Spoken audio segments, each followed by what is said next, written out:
ওয়ালাইকুম। আমি আছি আপনাদের সাথে আরেক সামির ইসলাম।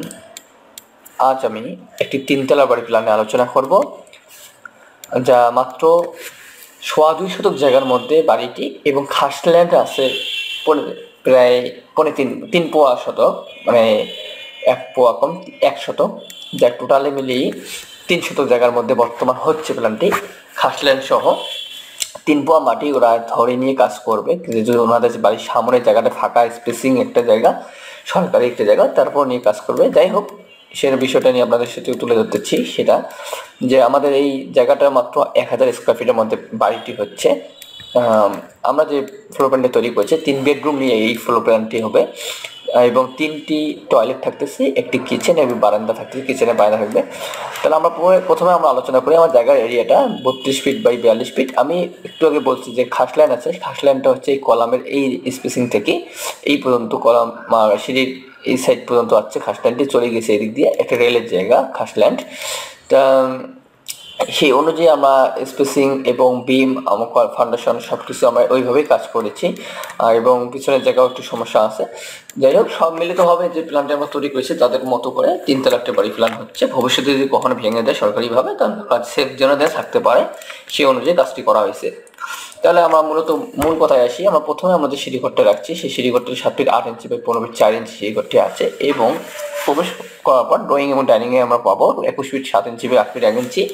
এবং আপনারা দেখতে পাচ্ছেন পাশাপাশি একটা কিচেন রাখছি, কিচেনটা আছে 6 ফিট বাই 9 ফিট 11 ইঞ্চি, 10 ফিটের মতন, এবং সাথে একটা বারান্দা রাখছি 6 ফিট বাই 3 ফিট কিচেনে, যাতে এখানে কোটাকুটি যে মাস্টার যে কোনো বিষয় তরি তরকারি যেইভাবে কোটাকুটি করবে সব কিছু এখানে কোটাকুটি করবে, এবং এখানে যে শেলগুলো আছে সেই সব কিছু এখানে কোটাকুটি করে সব কিচেনে নিয়ে আসবে।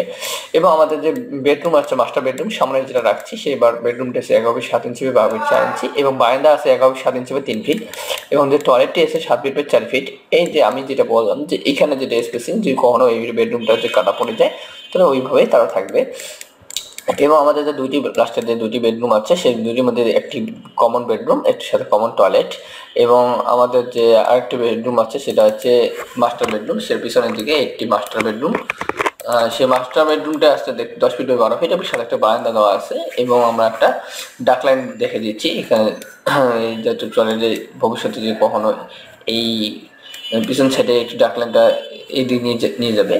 এবং আমাদের দেখতেছেন মাস্টার টয়লেটটা, এটা হচ্ছে 7 ফিট 3 ইঞ্চি বাই 4 ফিট আছে, এবং কমন টয়লেট যেটা আছে 10 ফিট 2 ইঞ্চি বাই 11 ফিট। এটা একটা অনেকটা ক্রিটিক্যাল একটা জায়গার সমস্যা জায়গা। এই সমস্যা জায়গার মধ্যে বাড়িটা উনি করবে, ওরা রিস্ক নিয়ে উনি করবে। যাই হোক, আমরা চেয়েছিলাম যে রিস্ক ছাড়া কাজটা করতে, উনি বলছে যে না, সেটা আমার রিস্ক, সেটা আমার ব্যক্তিগত ব্যাপার, তাই আমরা কাজটি করে দিলাম।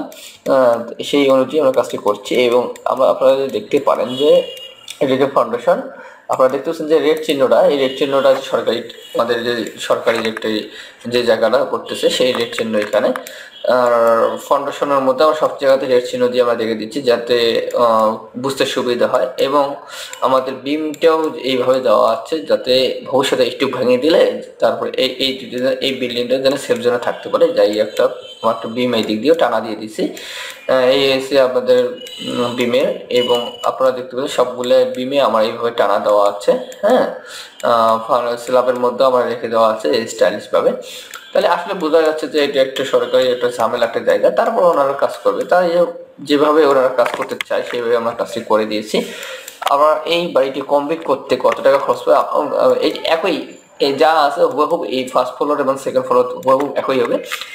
এই বাড়িটি কমপ্লিট করতে কত টাকা আছে? বাড়িটি কমপ্লিট করতে বেশি টাকা খরচ নেই অবশ্য। 3 তলা ফাউন্ডেশনের বাড়িটি অল্প অল্প টাকাতে যে কস্টিং কম লাগবে, কারণটা হচ্ছে যে তারা এই সময় একটু মালামালের দাম কম এবং মোটামুটি একটা পর্যায়ে। এবং 2 নম্বরে হচ্ছে যে ওনাদের যে জিনিসটা করতেছে সবকিছু ভলিউমটা অনেক কম, হ্যাঁ, ভলিউমটা অনেক কম, তাই অল্প টাকাতে এই বাড়িটি কমপ্লিট হচ্ছে। আবার প্রথম তলা ছাদটি কমপ্লিট করতে 13,50,000 টাকা লাগতেছে, এবং বাকি তালা প্রতি আমাদের প্রায় 9 লাখ টাকা লাগতেছে। তাহলে আমাদের 13 আমাদের যোগ হয়েছে 2টি তলা 18, প্রায় 31 লক্ষ টাকা লাগতেছে 3 তলা কমপ্লিট করতে। এবং আপনারা ফিনিশিং ওয়ার্ক আরও লাগতেছে প্রায় 27 লক্ষ টাকা। তাহলে আপনার হচ্ছে 58 লক্ষ টাকা লাগতেছে পুরো বাড়িটি কমপ্লিট করতে, এই 3 তলা বাড়িটি কমপ্লিট করতে। যাই হোক, তাহলে এই 31 লক্ষ টাকা 3টাতে ছাদ হয়ে যাবে ইনশাআল্লাহ। এবং যে আমাদের কথা হচ্ছে যে আপনার সেফ জোনে যতটুকু করা যায় অতটুকু পর্যন্ত থাকি, ওইভাবে ডিজাইন ক্যাটালগ করি, কিন্তু ওরা চেয়েছে সেইভাবে। যাই হোক, যদি আপনাদের এই ভিডিওটি আপনাদের কোনোভাবে উপকারিত হয় তাহলে অবশ্যই আমাদেরকে কমেন্টে জানাবেন। যে আপনাদের যে কোনো মতামত থাকে অবশ্যই কমেন্টে আপনাদের মতামতগুলো আমাদের সাথে শেয়ার করবেন। ইনশাআল্লাহ আপনাদের মতামতগুলো আমরা উত্তর দেওয়ার চেষ্টা করবো ইনশাআল্লাহ। এবং আমাদের সাথে যোগাযোগ করতে আমাদের ডিসক্রিপশনে আমাদের হোয়াটসঅ্যাপ নাম্বার আছে, ইমো নাম্বার আছে, সব কিছু আমাদের সাথে সরাসরি যোগাযোগ করতে পারবেন এবং আমাদের ফোন নম্বরে সরাসরি যোগাযোগ করতে পারবেন। যাদের আমাদের ভিডিওটি ভালো লাগবে অবশ্যই এটি লাইক করবেন এবং আমার চ্যানেলে যারা নতুন অবশ্যই আমার চ্যানেলটি সাবস্ক্রাইব করে রাখবেন। ধন্যবাদ। আল্লাহ হাফেজ। আসসালামু আলাইকুম।